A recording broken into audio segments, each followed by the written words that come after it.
Pwedeng sumuka, pero walang susuko. Oh, tama yan. Parang inuman yan ah. Uy, Monday pa lang, inuman na agad yung ina-advise natin sa kanila. Okay lang yan. Oo. Hindi naman, iinom ka, bahala ka kung ano gusto. Uminom ka ng yogurt.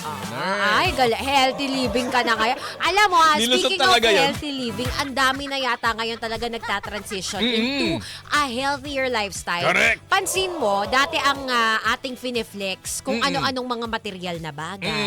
'Di ba? Pero nung nauso yung mga nepo baby at nabash sila, ngayon lahat fineflex na katawan nila, muscle nila, yung pagtakbo nila. 'Di ba? Parang kung tayo hanggang ngayon samgyup pa rin ang kinaanuhan. Napag-iwanan na tayo. Wala na. Nasa running era na lahat at gym era, tapos tayo nasa samgyup pa rin. Ano ba yan? Boring. Okay lang naman.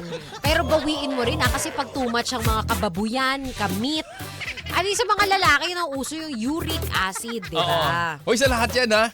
Talaga Uric acid, ba? Gout. Hello, gout. Madalas kasi sa mga lalaki ko nakikita. Oo.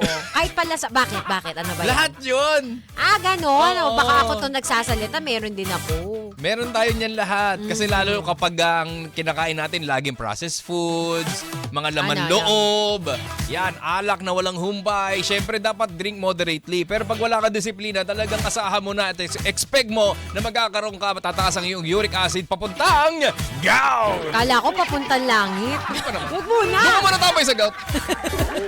Baka pag umakyat na kung saan yan, mahirap na ha. Kababs, iwasan mo na, sabi ko sa'yo. Ano ba yan? Ang hilig mo kasi masyado sa Laman! Ikaw talaga. Ay,